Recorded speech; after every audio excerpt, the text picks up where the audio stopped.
Capítulo 15. Inicié el ejercicio de escuchar los sonidos del mundo, y lo prolongué 2 meses, como don Juan había especificado. Al principio resultaba torturante escuchar y no mirar, pero todavía peor era el no hablar conmigo mismo. Al finalizar los 2 meses, yo era capaz de suspender mi diálogo interno durante periodos cortos, y también de prestar atención a los sonidos. Llegué a casa de don Juan a las 9 a.m., del 10 de noviembre de 1969. «Hay que emprender ese viaje ahora mismo», dijo él a mi llegada. Descansé 1 hora y luego viajamos hacia las bajas laderas de las montañas al este. Dejamos mi coche al cuidado de un amigo suyo que vivía en esa zona, mientras nos adentrábamos a pie en las montañas. Don Juan había puesto en una mochila galletas y panes de dulce para mí. Había suficientes provisiones para 1 día o 2. Pregunté a don Juan si necesitaríamos más. Sacudió la cabeza negativamente. Caminamos toda la mañana. Era un día algo cálido. Yo llevaba una cantimplora llena y bebí la mayor parte del agua. Don Juan solo bebió 2 veces. Cuando ya no hubo agua, me aseguró que podía beber de los arroyos que encontrábamos en el camino. Se rió de mi renuncia. Tras un rato corto, la sed me hizo superar los temores. Poco después del mediodía nos detuvimos en un vallecito al pie de unas exuberantes colinas verdes. Detrás de las colinas, hacia el este, las altas montañas se recortaban contra un cielo nublado. Puedes quedarte callado pensando, o puedes escribir lo que digamos o lo que percibas, pero nada acerca de dónde estamos, dijo don Juan. Descansamos un rato y luego sacó un bulto debajo su camisa. Lo desató y me mostró su pipa. Llenó el cuenco con mezcla para fumar.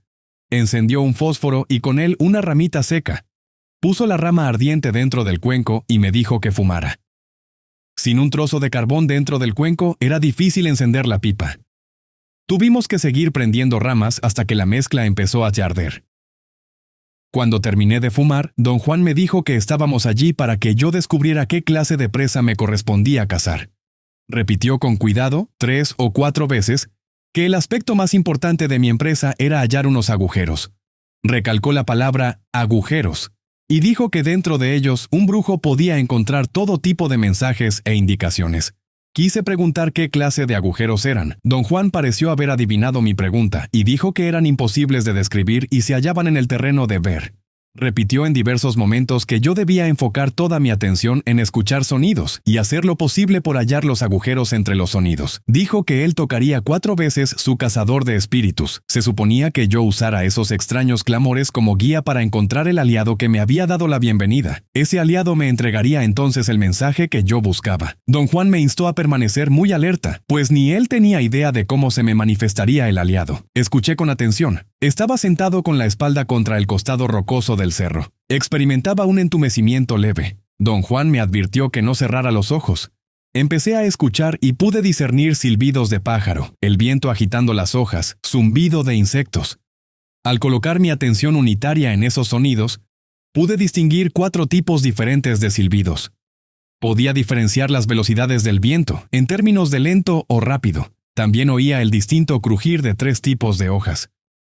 Los zumbidos de los insectos eran asombrosos. Había tantos que no me era posible contarlos ni diferenciarlos correctamente. Me hallaba sumergido en un extraño mundo sonoro, como nunca en mi vida. Empecé a deslizarme hacia la derecha.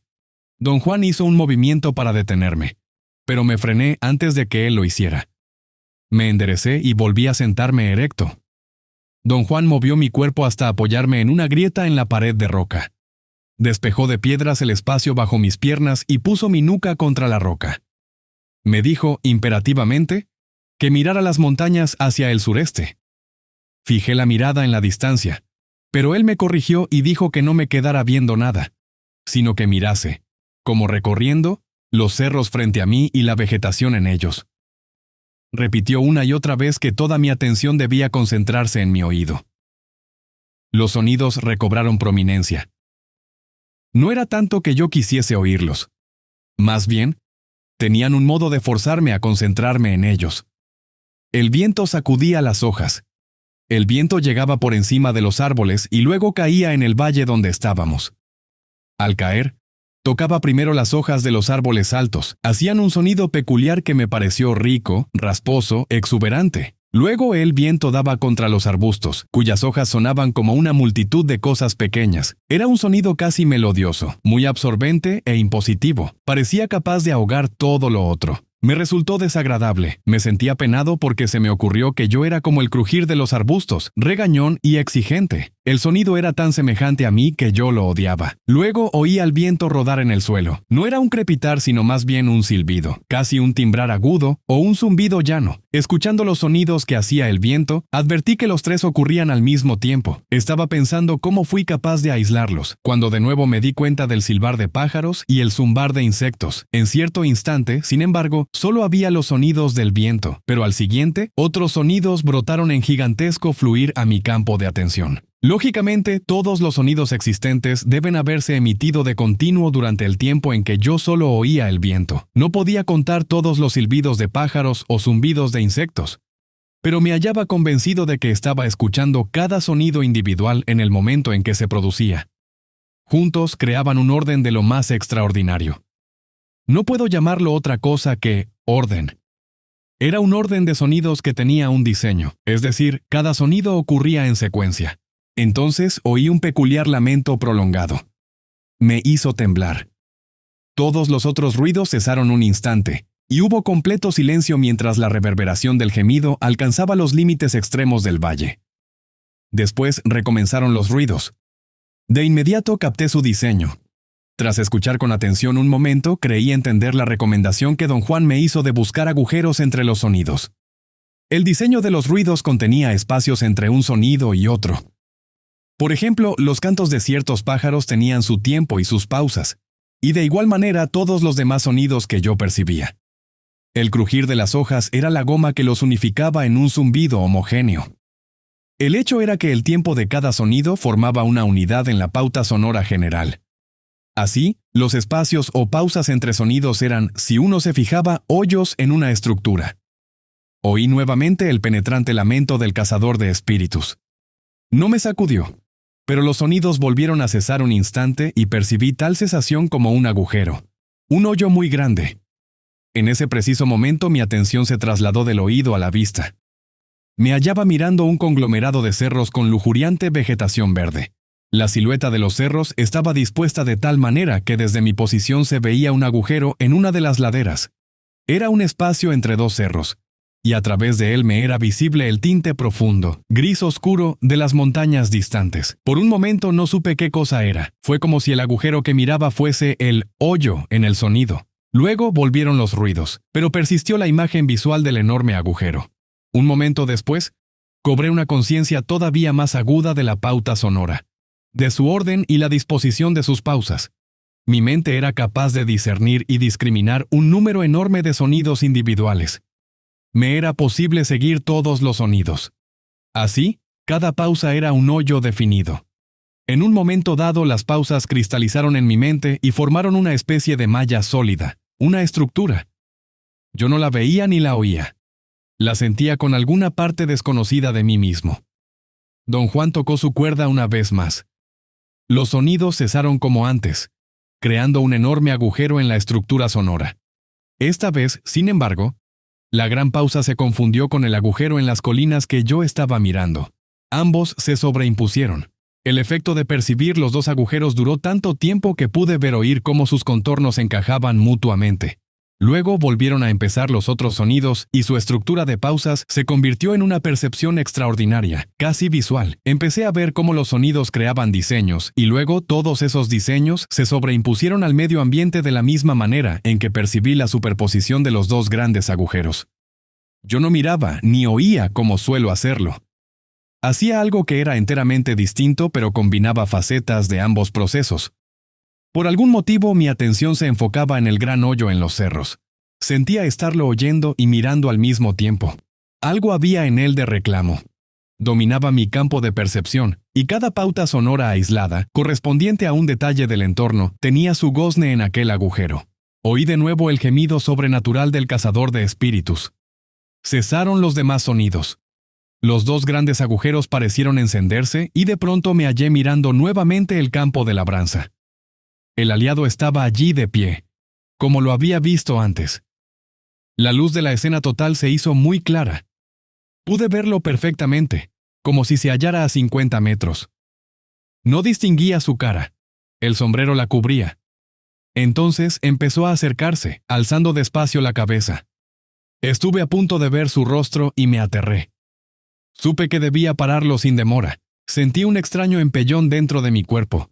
Sentí que brotaba poder. Quise mover la cabeza hacia un lado para detener la visión, pero no podía hacerlo. En ese instante crucial, una idea acudió a mi mente. Supe a qué se refería don Juan cuando dijo que los elementos de un camino con corazón eran escudos. Había algo que yo deseaba realizar en mi vida, algo que me consumía e intrigaba, algo que me llenaba de paz y alegría. Supe que el aliado no podía avasallarme. Moví la cabeza sin ninguna dificultad, antes de ver todo su rostro. Empecé a oír todos los demás sonidos. De pronto se hicieron muy fuertes y agudos, como si estuvieran airados conmigo. Perdieron sus pautas y se convirtieron en un conglomerado amorfo de chillidos punzantes, dolorosos. Mis oídos empezaron a zumbar bajo la presión. Sentía la cabeza a punto de estallar. Me puse de pie y cubrí mis oídos con la palma de las manos. Don Juan me ayudó a caminar hasta un arroyo muy pequeño. Me hizo quitarme la ropa y me rodó en el agua. Me hizo yacer en el lecho casi seco, y luego reunió agua en su sombrero y me roció con ella. La presión en mis oídos disminuyó con gran rapidez, y solo se necesitaron unos minutos para lavarme. Don Juan me miró, sacudió la cabeza en gesto aprobatorio y dijo que me había puesto sólido muy rápidamente. Me vestí y me llevó de vuelta al sitio donde estuve sentado. Me encontraba extremadamente vigoroso, alegre y lúcido. Quiso conocer todos los detalles de mi visión. Dijo que los brujos usaban los agujeros de los sonidos para averiguar cosas específicas. El aliado de un brujo revelaba asuntos complicados a través de tales agujeros. Rehusó especificar sobre ellos y se salió de mis preguntas diciendo que, al no tener yo un aliado, tal información solo me haría daño. Todo tiene sentido para un brujo, dijo. Los sonidos tienen agujeros, lo mismo que todo cuanto te rodea. Por lo general, un hombre no tiene velocidad para pescar los agujeros, y por eso recorre la vida sin protección. Los gusanos, los pájaros, los árboles, todos ellos nos pueden decir cosas increíbles si llegamos a tener la velocidad necesaria para agarrar su mensaje. El humo puede darnos esa velocidad de agarre. Pero debemos estar en buenos términos con todas las cosas vivientes de este mundo. Por esta razón hay que hablarles a las plantas que vamos a matar y pedirles perdón por dañarlas. Igual debe hacerse con los animales que vamos a cazar. Solo debemos tomar lo suficiente para nuestras necesidades. De otro modo, las plantas y los animales y los gusanos que matamos se pondrían en contra nuestra y nos causarían enfermedad y desventura. Un guerrero se da cuenta de esto y hace por aplacarlos. Así, cuando mira por los agujeros, los árboles y los pájaros y los gusanos le dan mensajes veraces. Pero nada de esto tiene importancia por ahora. Lo importante es que viste al aliado. Esa es tu presa. Te dije que íbamos a cazar algo. Pensé que iba a ser un animal. Calculé que verías el animal que debíamos cazar. Yo en mi caso vi un jabalí. Mi cazador de espíritus es jabalí. ¿Quiere usted decir que su cazador de espíritus está hecho de jabalí? No. Nada en la vida de un brujo está hecho de ninguna otra cosa. Si algo es algo, lo que sea es la cosa misma. Si conocieras jabalís te darías cuenta de que mi cazador de espíritus es eso. ¿Por qué vinimos aquí a cazar? El aliado sacó de su morral un cazador de espíritus y te lo enseñó. Necesitas tener uno si quieres llamarlo. ¿Qué es un cazador de espíritus? Es una fibra. Con ella puedo llamar a los aliados, o a mi propio aliado, o puedo llamar espíritus de ojos de agua, espíritus de ríos, espíritus de montañas. El mío es jabalí y grita como jabalí. 2 veces lo usé cerca de ti para llamar en tu ayuda al espíritu del ojo de agua. El espíritu vino a ti como el aliado vino hoy a ti. Pero no pudiste verlo, porque no tenías velocidad. Así y todo, aquel día que te llevé a la cañada y te puse en una piedra, supiste que el espíritu estaba casi sobre ti, sin necesidad de verlo. Esos espíritus son ayudantes. Son demasiado duros de manejar y medio peligrosos. Se necesita una voluntad impecable para tenerlos a raya. ¿Qué aspecto tienen? Son distintos para cada quien, lo mismo que los aliados. Para ti, al parecer, un aliado tendría el aspecto de alguien que conociste o que siempre estarás a punto de conocer. Esa es la inclinación de tu naturaleza. Eres dado a misterios y secretos. Yo no soy como tú, y para mí un aliado es algo muy preciso. Los espíritus de ojos de agua son propios de determinados sitios. El que llamé en tu ayuda es uno que yo conozco. Me ha ayudado muchas veces. Habita en aquella cañada. Cuando lo llamé en tu ayuda no eras fuerte y el espíritu te dio duro. No era esa su intención. No tienen ninguna. Pero te quedaste allí tirado, muy débil, más débil de lo que yo suponía. Más tarde el espíritu casi te jaló a tu muerte. En el agua, en la zanja de riego, estabas fosforescente.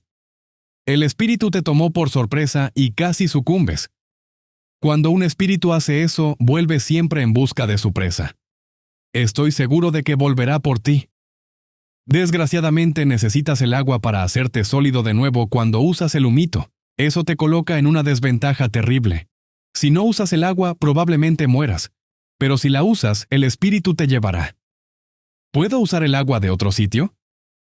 No hay diferencia. El espíritu del ojo de agua de por mi casa puede seguirte a cualquier parte, a menos que tengas un cazador de espíritus. Por eso el aliado te lo enseñó. Te dijo que lo necesitas. Lo enredó en su mano izquierda y vino a ti después de señalar la cañada. Hoy quiso enseñarte de nuevo el cazador de espíritus, como la primera vez que lo encontraste. Fue muy sensato que te detuvieras. El aliado iba demasiado rápido para tu fuerza, y una sacudida directa con él te sería muy dañina. ¿Cómo puedo ahora obtener un cazador de espíritus?